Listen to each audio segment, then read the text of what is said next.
We're all going after the same eyeballs, the same attention, whether you're Netflix, Instagram, the WNBA, or the NBA. All right, everybody, welcome on inside yet another edition of the Business of Social podcast powered by STN Digital. I am David Brickley, and we've got a lot of great feedback on these reports and these analysis that we do across different sports leagues. And STN recently partnered with Zoomph on the 2025 WNBA Social Rankings and Insights reports. What's really cool about this report that originally we worked with Forbes on the original release of this one is that we've actually articulated the social value, the earned media value of these engagements and these views. And the report analyzed over 20,000 social posts. So I'm super stoked to just talk shop with my guy, James Ho, the VP of Solutions and Strategy at Zoomph. So James, what's going on, man? I'm excited to dig into this report with you. David, appreciate you having me. Appreciate the collaboration with SBN on the report here. I got to start by saying I'm wearing a shirt. I don't know if you can see it, but it says "Support Women's Sports." The data does, and I love it. It could not be a more appropriate. You got to stand up and show us the. I got to. I'll back there up you go. here There you so go. We see it on now. camera. Yeah, if there's limited release a couple years ago, but maybe if we get enough requests, we'll do like a little merch drop or something. You know what's funny? I was asked this question on that Forbes podcast that I mentioned to you, and it was like, if you can do one thing in women's sports, what would you do? And what I said is I would change it from a cause-driven approach to an entertainment approach. Like, we're all going after the same eyeballs, the same attention, whether you're Netflix, Instagram, the WNBA, or the NBA. And this product, the WNBA, we'll see this, the storylines, the game on the court. I mean, it's just a great game that people can really get behind. So this isn't a charity. This isn't us doing a favor. This is a great sport with great storylines that, I mean, once you get into it, you're hooked for life, I feel like. So that's what's cool about the W right now. Absolutely. And I think, like, if you just watch it, if you like treat it as competition like you do anything else, it helps you, like, you get the same drama that you get in exactly. the NBA or the NFL. Like, it's all the same, and it's like just a different lens on it. Can you break down what you all do at Zoomph and your role in particular, just to give us context of how you guys work with different teams, how you work in sports in general? Yeah, absolutely. So Zoomph is a sponsorship measurement and analytics tool platform.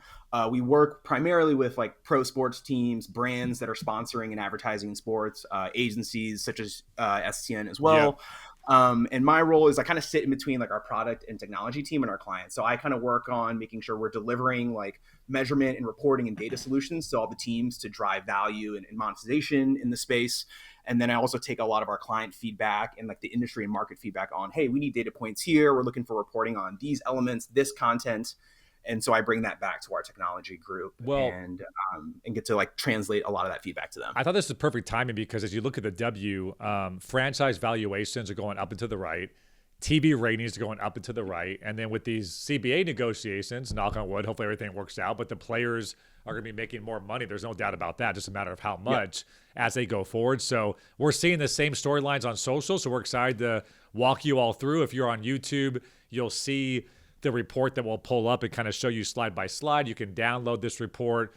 If you go to stndigital.com, click on the resource section, you'll be able to find it. We'll also put it in the show notes as well. So Lindsay, thanks so much for producing this podcast. We'll have you walk James and I through this report so we can go straight past the table of contents and get right into the meat of this. And this is my favorite part. I guess we could have saved this for the end, but we'll just, we'll give you guys the value right from the top.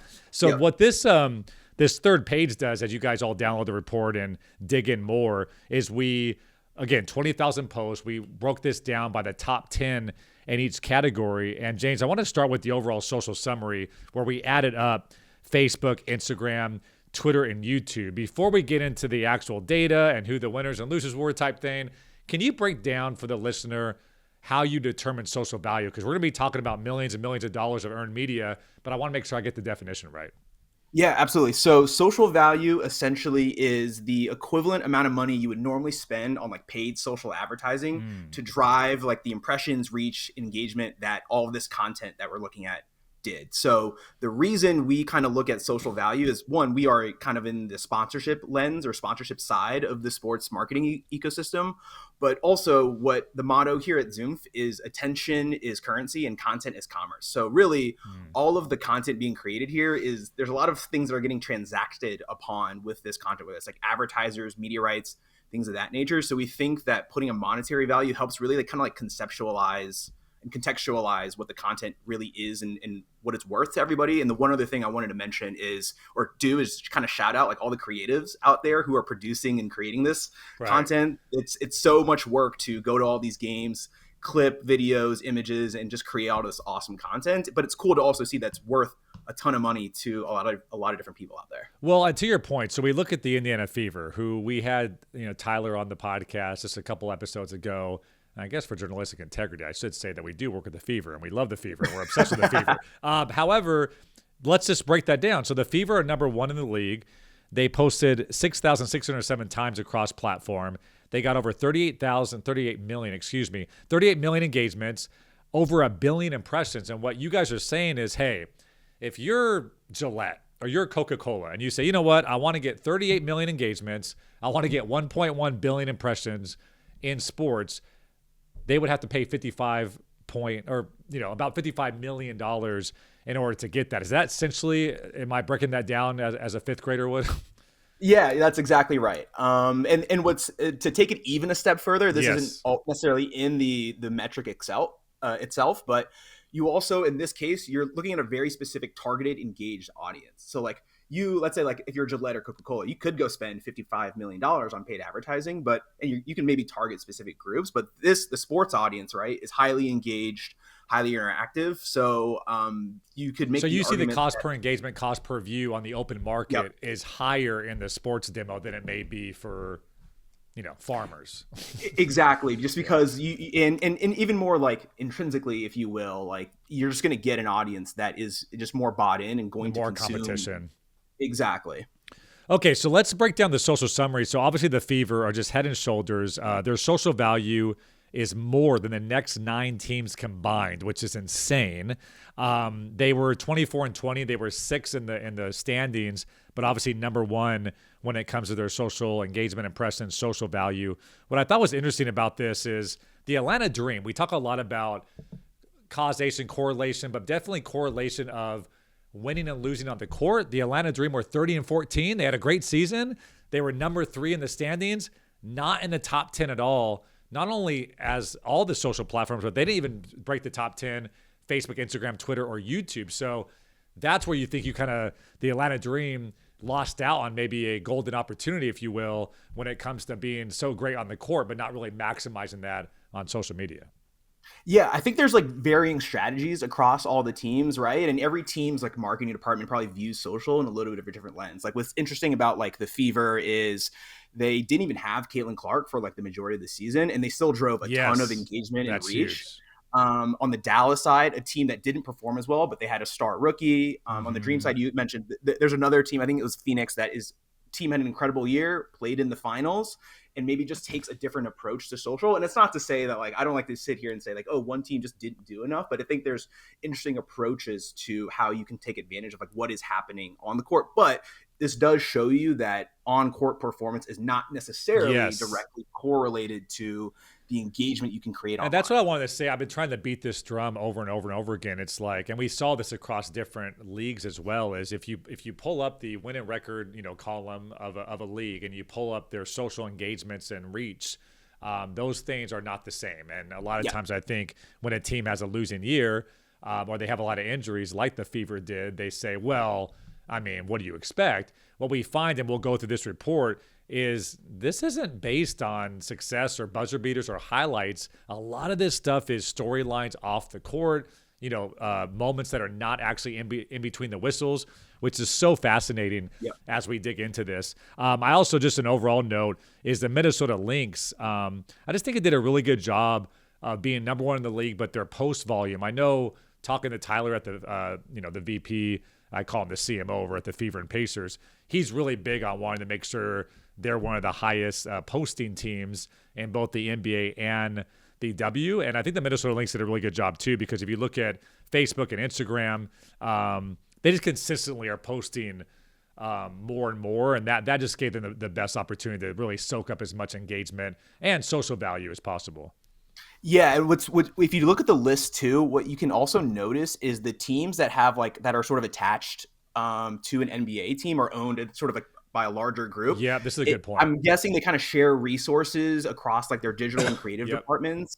They're probably using similar strategies as well. So if you look at Indiana, Minnesota, Phoenix also had a high content production volume. Those teams all have a sort of counterpart on the NBA side. So I think there's a lot of shared resources there. And it shows you if you invest, like we were kind of talking about at the beginning, if you make the investments, there are a lot of big returns here. But again, it also kind of goes back to what is your strategy on social? Is it just are you the constant fan engagement?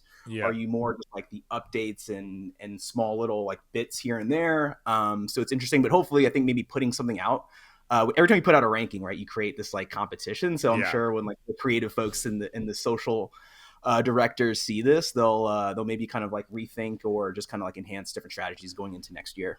Facebook's interesting because you and I were kind of chatting before the show, and I think sometimes people write off Facebook as that's the old heads are on that, and it's not. It's kind of the old school platform that people forget about. Look at this, the Fever, 641 million impressions. The next team, the Sparks, were at 62 million. That's incredible. The fact that they did so well. We know that the Fever, from a global standpoint, they have a lot of global people that even travel to games to watch games at Gamebridge Fieldhouse. But this was the platform that had the most disparity. I think Facebook and YouTube, between the Fever and the next best team, there was an 8x difference on social value. The Fever created about $16 million worth of social value. The Sparks were number 2 at only $2 million. So just an incredible, where I think Instagram and Twitter is a little bit closer in terms of number 1 and number 2. Yep. But Facebook and YouTube, I mean, the Fever just crushed the competition on that front. Yeah, overall on Facebook, I was just surprised by the general production of content and post volume and value generated, because we were saying, it's not what we think is still a sort of popular platform. But what I think is interesting is because we tend to know that it skews maybe a little bit older, you might be able to target audiences that maybe have a little more spending power, whether that's watching games, buying tickets, merchandise, sponsorship, engagement. So I think it very clearly is proving value. And I know it's valuable in other leagues as well, but it's still clearly a place where people need to sort of be. Let's go to the next page. Let's look at Twitter and YouTube. Again, I think Twitter, the Fever and the Wings were a little closer in terms of social value, and there wasn't such a pull away. As you look at YouTube, you see the Fever. Look at the difference from the Fever and the Chicago Sky for a second. I know it's number 1 and number 9, but 1,000, almost 1,100 posts by the Fever, only 85 for the Chicago Sky. And I think when it comes to post volume, I get it, right? Every one of these teams, they need more resources. To your point, some teams have an NBA type team that can back them up and kind of be able to play both roles. So I don't want to say that, why aren't you posting enough? But it goes to show, if you want to be number 1, number 2, number 3 on this list, you got to really make sure you're in the top 3 of actual post cadence, or you don't give yourself a chance. And, the Fever posted 11 times more than you on YouTube. So therefore they just ran away with it. And this is also another area where the Fever, the social value they create on YouTube, 22 million worth, is more than every one of the people on this list combined. So another stat. Yeah, it kind of goes back to what we were discussing earlier. It's what is each team's strategy? And it's entirely possible, let's say the Sky. There's only so much time in the day. Yeah. Yeah, or maybe they even know our audience historically hasn't engaged on these platforms, so maybe we just aren't going to pour resources there. We could, of course, make the argument that if you put more into those, if you invest more into those platforms, you can probably drive engagement and viewership.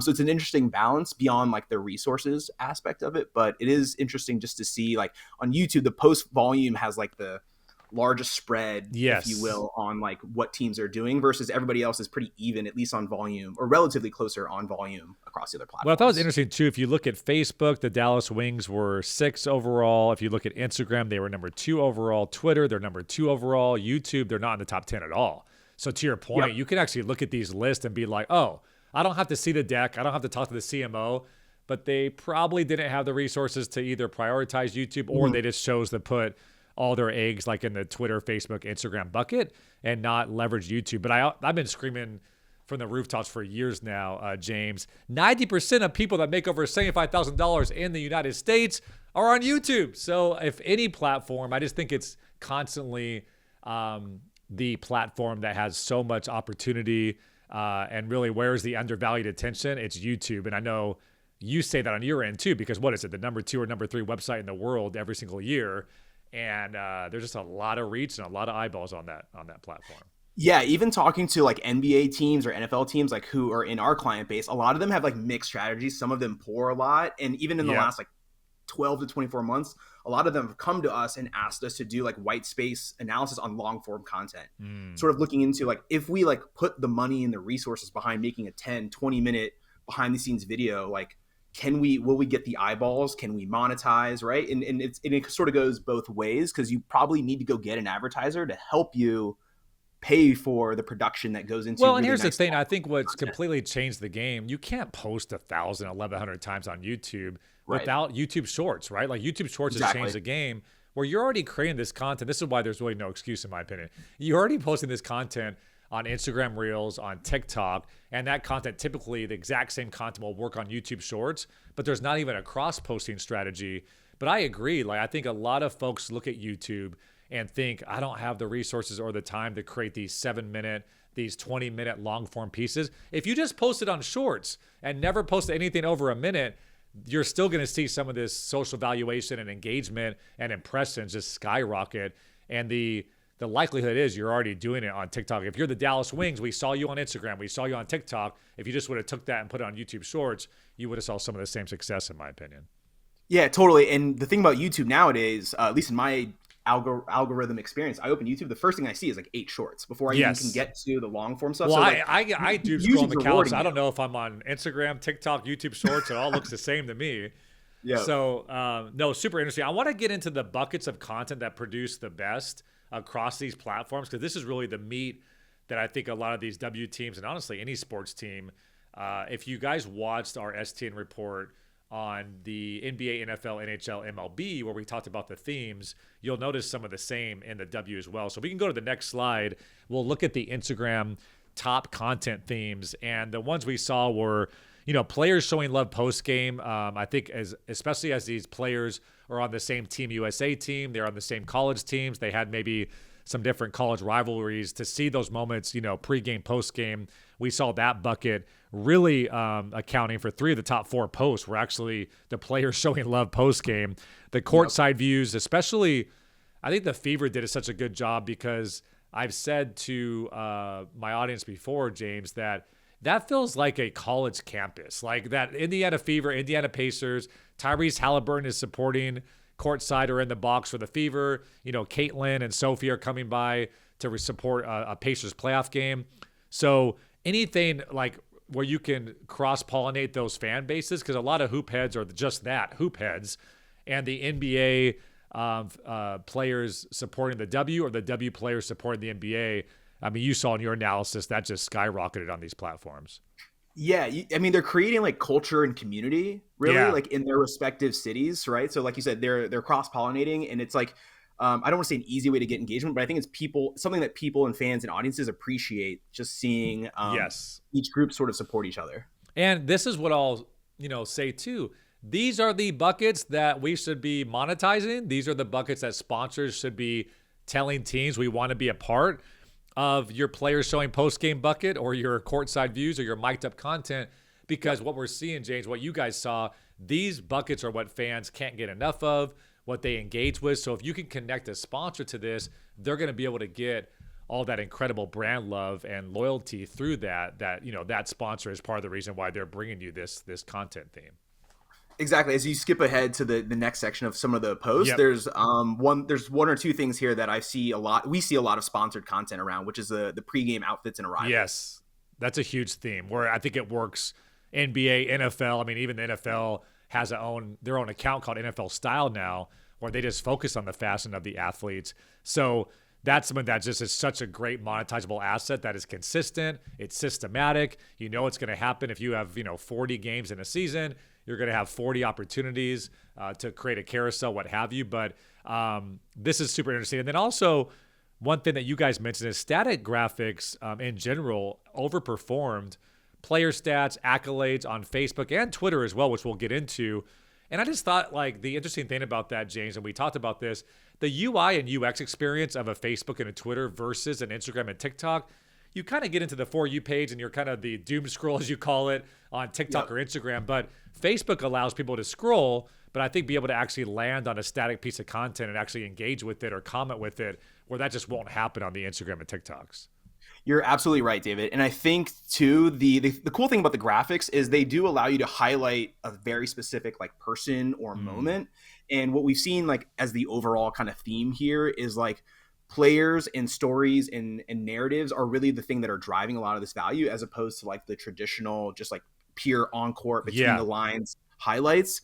So like the static graphics, when people love score updates or win graphics, there's a lot of sponsor integration into those as well. But before we move on from this, the one I got to give a shout out to the Chicago Sky on the pregame. They have a sponsored pregame kind of fits in a Rivals content series that's sponsored by Red Lobster, and they have a red carpet that is like that rolls along, and they all stand on the Red Lobster red carpet. I think it's like a really clean, smooth kind of partnership integration there. Yeah, and static on Facebook and Twitter average nearly 2x more engagements than posts on compared to other media types. That's pretty crazy, right? Like we think everything's video, but on Facebook and Twitter, actually the photos and the static graphics are overperforming. So this is why we always talk about do not just have, you might have a video, and this of Ari McDonald here, you might have a video for her walking into the arena and to announce the welcome back. But on Facebook and Twitter, you're going to do this type of graphic because you know that the algorithms play differently. So never just post the same piece of content across all platforms, because we see these different nuances by the algorithm for sure. Yep, definitely important to have just like your tailored strategies for each platform. All right, let's go to Twitter. So similar, right? We see the middle there with Kelsey Plum, the final score graphic. Again, these just don't work well on the Instagrams. They're obviously not going to work well in a YouTube Shorts or anything like that. But we see the star player photos. Caitlin Clark was featured in 11 of the top 20 posts, which were photos. So we could tell that, Caitlin is like that Tiger Woods, right? She's being able to really bring in the casual fan into the W. And there's definitely that incredible star power. And we've seen the increase in the Fever's entire franchise valuation and getting on private jets and all that stuff. So let's not undercount how big she's been. But again, Twitter, a little bit more similar to Facebook. Pregame fits, static graphics, photos. These are actually, 2x performing the other media types on these two platforms. Hey friends, quick favor. Can you please like this video and subscribe to this channel? If you get any value from this episode or the show in general, we'd really, really appreciate it. Back to the action. And you also get to like Twitter is the best space for the more real-time updates. Yes, again, what's the water happening cooler, in the game in real time. Even like again, like short little highlight clips are great on the platform as well. But again, like we're seeing, it's very important to just think about the content you're sort of putting on each platform here. All right, let's go to the next section, which is our team growth. And I think you could just say Dallas Wings, Dallas Wings, Dallas Wings. They had the highest, obviously, season-over-season growth across all major KPIs. They're up 505% on engagements, 250% on impressions, 343% on social value. I mean, Paige going number one overall in the WNBA draft. I think Dallas needed that after the Luka trade, so that was just kind of like, there's a lot of healing going on in the city of Dallas, but we could dive a lot into this slide, but I think it just goes to show that I think so many people are getting invested in these athletes at the college level, and they are following them, in droves to the W, which is such a great feeder system that I think the NBA's kind of lost. Cooper Flag is one and done, so we all love Cooper, but there's not as much emotional attachment or investment like the Angel and Caitlin storyline was for a couple years. They were able to grow up in front of us, much like Magic and Bird back in the day. So, it's interesting. I didn't realize the numbers were going to be this big. I'm sure these numbers jumped off the page for you too and your team, James. Yeah, absolutely. It goes to show, we talked about this a little bit earlier, that like on-court performance is not, again, directly correlated to online 100%. or like online engagement or television viewership. And I think what's interesting too is that like overall over the past, if you think like if you take the last 2 years for the WNBA, like in general, I think like the league and the media partners and the creatives, they were all ready for this explosion, right? Because like you could have Yeah. a Caitlin Clark or a Paige Beckers come into the league and not know how to actually like capitalize on this, but it seems like everybody involved on the Wings, the Fever, was ready to just jump on the moment because they weren't ready for like a came. Candace Parker to come in, right? Like, I mean, I just don't think they're able to Exactly. market her correctly, even though she was well loved in college and those things. Absolutely. Okay, the next slide is like one of my favorites. It's the most valuable post per team. We put this in alphabetical order. Excuse me. So I want to go to the most, I guess, the most expensive value you would say, but the Indiana Fever. This was the #1 most valued asset in the W last season. Let's go ahead and play that and check it out. And this is one of the, I guess, rare occurrences on where it's a highlight here. So we'll watch this one from Caitlin.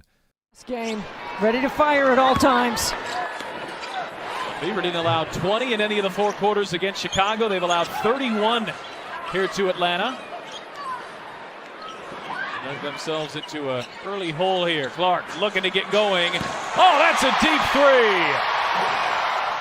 I understand why that was so popular, because you share that to all of your friends. Like, geez, dude, I can't believe where she pulls from. Like the logo 3, where we all love Caitlin 4.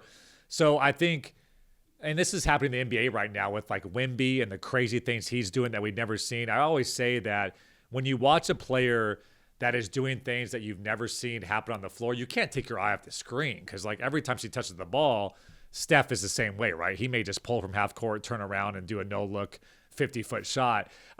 So I think that's a situation where the highlight, you guys see that on your side too, does so well.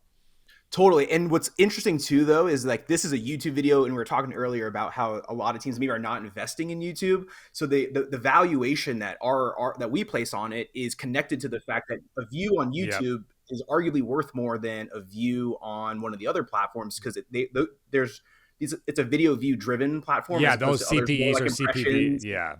Exactly. So the valuation is different. But again, it's valuable. I'm looking at this. I see the 3-point shot happen, but I see a lot of Cheez-Its in the background as well. It's a huge value for them. And like, so if you're Cheez-Its, you know that the Fever and Caitlin and the other players are going to have a lot of awesome highlights, and you're just going to be there in the background, just gaining not free, but organic brand awareness. Much like the jersey patches do for you and things like that. 2.4 million views, 36,000 likes on this one piece of content. We talked earlier, if you're listening from other teams, how do you step your game up next year? This is just a highlight cut down. So again, this shouldn't take too many resources to just post this type of moment. Every time you have a deep 3 or a buzzer beater, let's make sure we get it up on all platforms and kind of cross post that moment, as you don't have to spend 29 hours creating something from scratch. Okay, the second was Atlanta Dream at right about $250,000, $226,000 to be exact. This is interesting. I want to show this as well. If we can click on this link.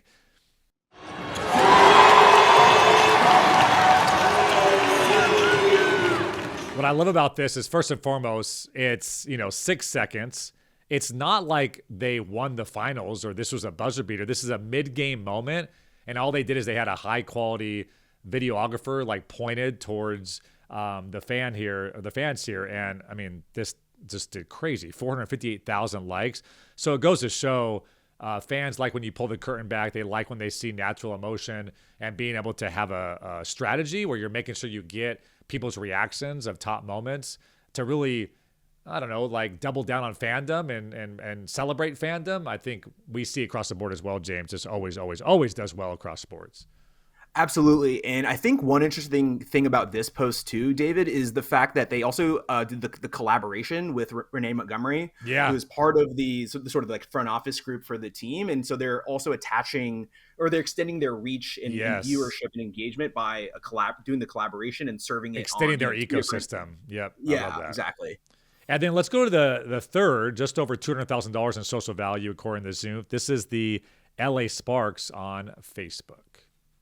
As you watch this is just Kelsey Plum interacting with Cheryl Miller. Yeah. And I was going to say, I don't know, arguably the best basketball player ever, just like the stats that she has done. I mean, the dominance she had. I mean, I don't think it's even women's basketball player. You could probably say basketball player. But she's incredible. And I think seeing Kelsey Plum, one of the stars of the league, interact with, let's be honest, the GOAT is going to do well. No different than, I don't know, if Luka gave Michael Jordan a hug at the end of a game. So pretty self-explanatory, but awesome to see a moment like that do so well for the Sparks as well. Okay, let's go to the league-owned social summary, because we've looked at the teams and we want to look at the league, the at WNBA handle. And we just saw some incredible social value.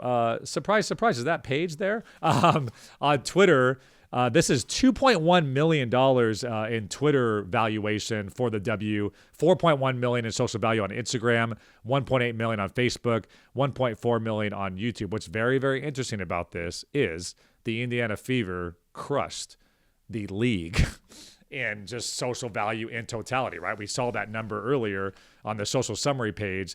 The Fever made $55 million in value, and this is just adding up for me anyways. It's like $10 million in value. So it's pretty insane how engaging a team can be, how fan bases globally can get behind a team, and not necessarily the macro that is the league. That's pretty insane to see that for sure. On the sort of opposite end of that, David, what's cool is that in these sort of top 4 posts by the league, none of them are Fever related. Yes, yes. So you have 2 Paige Beckers, which is awesome. It tells you it's like we're a story. YouTube Fever, Vegas Aces highlights. So kind of, sort of. But oh yeah. But like not like a Fever centric or not like you're right. Sort of centric piece of content. So it tells you that new stars. One, it tells you it's still a star driven product, right? Not necessarily not a team driven, but just a star driven sort of economy here, and to leaning into the new stars that they have. And on the Facebook side, just kind of introducing, and we saw it with the Cheryl Miller post a minute ago, still leaning into like their history and like league alumni is a really important factor here too. Yeah, it's just interesting how at the league level you see the different top posts, and interesting enough on Instagram we just told you about video, and static is more on the Facebook and Twitter side, but this was more of a static post for Rookie of the Year for Paige Beckers. So man, it's crazy how Caitlin a couple years ago and Paige this year has just taken the league. Those two individuals, and obviously you want to give credit to Angel and Asia Wilson and all these amazing athletes, but these like stars that people have fell in love with at the college level have done well in March Madness, just continue to help the league, which is awesome to see. All right, let's wrap it up here at the end. You can download this full report in the show notes, also at stndigital.com. We have a download for you, a full PDF. But the next slide is our insights and recommendations. We talked a little bit about this earlier, but it seems simplistic, but people just love that WNBA NBA collab. We saw that time and time again. 5 of the top 6 Instagram posts featured players from both leagues. You mentioned as well, anytime you can find an excuse to collab with another subset of an audience, you guys always see that exponential growth in terms of reach and eyeballs. So any other thoughts on just the WNBA NBA crossover content? Because you saw that throughout your analysis of those 20,000 posts. Yeah, I think it's interesting that like I think you get the fans on both sides who are interested in the same type of content, right? Like yes, you have the on-court stuff. On the NBA, you're always going to have like fly high dunks, blocks, all that stuff, but people want to see players. They want to see players. They want behind the scenes, they want the mic'd up, they want players interacting. That is sort of the crown jewel here. This is so interesting. I don't think a lot of people would be able to probably recite this from memory until you actually look at the data. But again, go static on Twitter and Facebook. Photos accounted for 18 of the top 20 posts on Twitter and 15 of the top 20 on Facebook. In a social world that we think is all about video, the fact that photos got 1.9 times more engagement per post than videos on Twitter and 1.8 times more than Facebook videos. I wasn't ready for that one. I knew that those platforms behave differently. I didn't think it was that crazy of a difference. I think it just goes to show you that like people might also just like need like a sensory break or like appreciate a sensory break as you're kind of going through those different platforms. But again, also audiences are different on each platform, right? So like if you're maybe a younger audience on the TikTok and Instagram, you can just scroll through videos forever, but maybe a different audience on Twitter, Facebook, you might need a break and kind of introduce something different. I mentioned this in another podcast, but what was interesting about the Fever, there was a moment where Caitlin Clark got shoved to the ground after a layup, and Sophie Cunningham immediately got in that opposing player's face and got a technical. people just fell in love with that. Like fell in love with Sophie, fell in love with the moment. I think you're watching basketball, but everybody can appreciate a best friend that has your back in a moment like that. And looking at Facebook and Twitter, it's pretty crazy. I mean, obviously there's a diverse range of athletes that are all through this report. Caitlin Clark and or Sophie Cunningham were featured in 16 of the top 20 posts on Facebook. Same story really on Twitter with Caitlin, we mentioned earlier.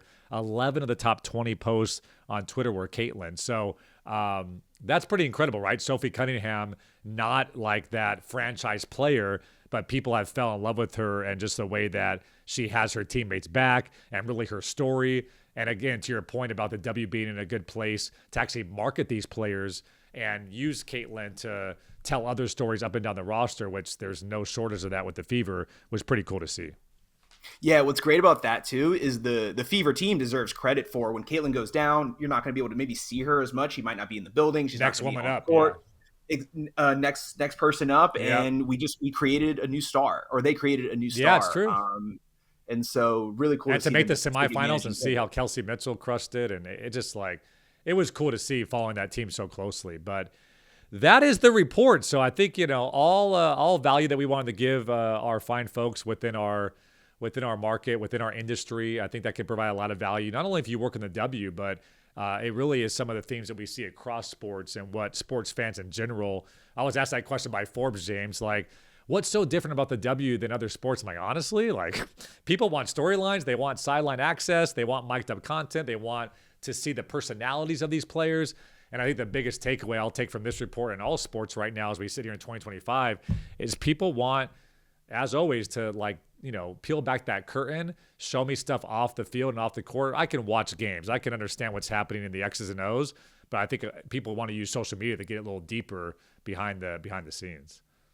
Absolutely. I think the last note I had was, I think when you look at, let's say, the W versus the men's league, is the access to players, I think, is probably a little bit easier for the content and creative teams, right? Because the NBA teams are like these giant media machines, and I think that what's cool about the W teams is their players are probably more willing and likely to just engage with the quote unquote with the admin on social. And also too, we think the women's teams sort of operate like startups where they can kind of experiment with content in different like campaign franchises, and they can do bits. They can lean into trash talk, right? Versus like if you're the Yankees or the Steelers or the Lakers, you have like a very specific brand tone that you have to sort of uphold consistently, even if you would like to like lean into certain personalities. But on the W side, I think there's a lot more room to just experiment with content and room to just let players like be who they are on camera. And I think these Fortune 500 brands that want to be a part of the W or sports in general, you should take more deep dives into podcasts like this to understand what the fan base loves. So again, you can push your partners, like, how do we get more involved in this type of content? Because if you just leave it up to, I don't know, the lawyers per se, they just slap a logo on something that doesn't really work, and it's really a lose-lose, right? Because the fan base doesn't want to see that content, and the sponsor isn't getting the value that they wanted out of the content as well. So we hope that was valuable. Again, you could download this all in the show notes on YouTube or podcast. But James, I'm excited, man. I'm excited that we were able to partner up on this, kind of use both of our expertise, and I'm sure we'll do many more, man. So I'm excited to break more down on the pod in the future. Yeah, can't wait to do version 2 of this. Yeah, Maybe exactly. we integrate some TikTok content next time as well, and tackle it for the next league. I love it. James, thanks so much for the time, and we appreciate you listening. This has been yet another edition of the Business Social Podcast, powered by SCN Digital. I'm David Brickley.